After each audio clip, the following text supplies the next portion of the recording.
नमस्कार दोस्तों, मैं प्रदीप कुमार। आपका फिर से स्वागत है पी के ऑल एजुकेशन फाइल में।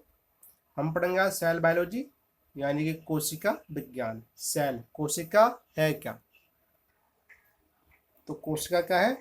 कोशिका सेल जीवों के जीवन की सबसे छोटी कार्यात्मक कार्यात्मक एवं संरचनात्मक इकाई है, जिसे कोशिका कहते हैं। क्या है? जीवों के जीवन की सबसे छोटी कार्यात्मक एवं संरचनात्मक इकाई है, जिसे कोशिका कहते हैं। जो विशिष्ट जो विशिष्ट पारगम्य झिल्ली से घिरी होती है और इसमें स्वयं प्रजनन की क्षमता होती है। कोशिका के अध्ययन के विज्ञान को क्या कहते हैं? साइटोलॉजी कहा जाता है, जिसे हर्टविग हर्टविग ने इसका नामकरण करा। कोशिका विज्ञान का अध्ययन क्या कहा जाता है? साइटोलॉजी कहा जाता है। इसका नामकरण किसने करा? हर्टविग ने इसका नामकरण करा। कोशिका की खोज सर्वप्रथम अंग्रेज वैज्ञानिक रॉबर्ट हुक ने सन 1665 में की थी। किसने की थी?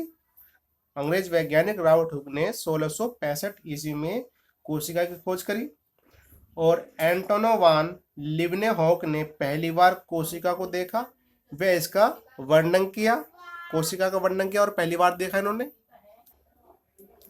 सबसे छोटी कोशिका जीवाणु माइकोप्लाज्मा गैली सेप्टिकमा की होती है और सबसे लंबी कोशिका तंत्रिका तंत्र की कोशिका होती है। और सबसे बड़ी कोशिका शुतुरमुर्ग के अंडे की कोशिका होती है। इसकी होती है सबसे बड़ी कोशिका शुतुरमुर्ग के अंडे की होती है और सबसे लंबी कोशिका तंत्रिका तंत्र की कोशिका होती है।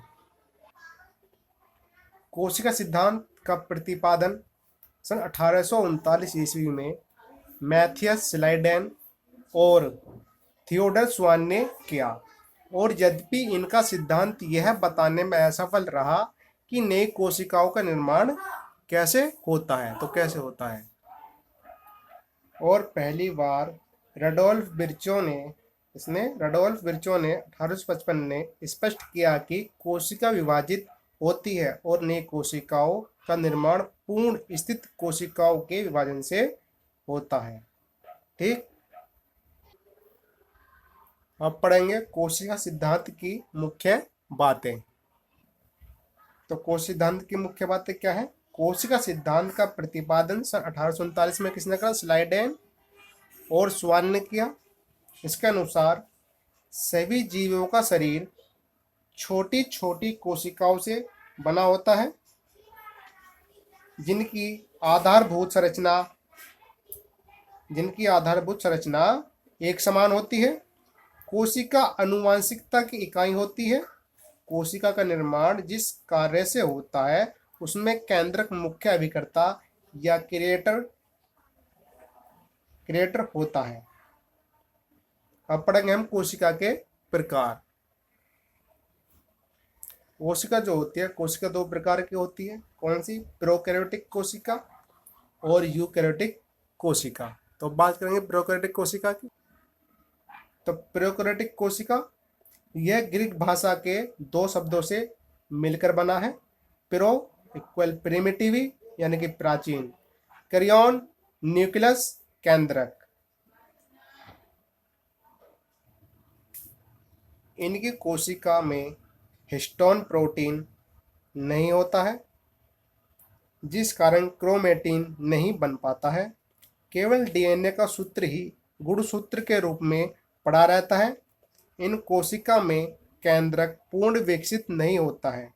इनमें अन्य कोशिकांग जैसे माइटोकॉन्ड्रिया, हरित लवक, गोल्जी बॉडी, लाइसोसोम आदि का अभाव होता है। जैसे जीवाणुओं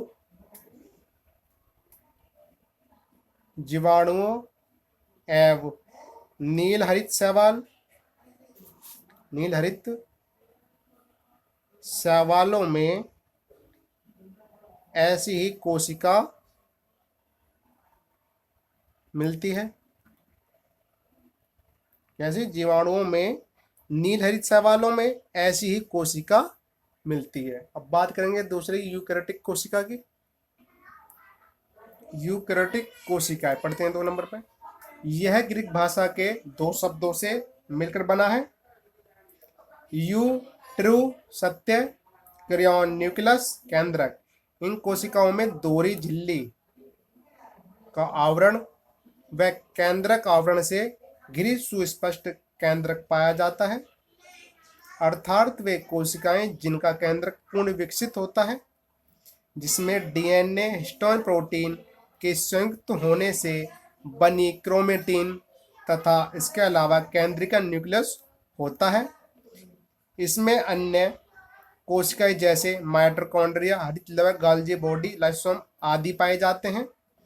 जैसे पादप तथा जंतु कोशिका में ऐसी कोशिका भित्ति यानी कि एक कोशिका मिलती है। पादप तथा जंतु कोशिका में ऐसी कोशिका मिलती है। ठीक, वीडियो कैसी लगी? वीडियो अच्छी लगी तो वीडियो को लाइक करें, चैनल सब्सक्राइब करें और बेल आइकन दबाना न भूलें और वीडियो शेयर करें। धन्यवाद।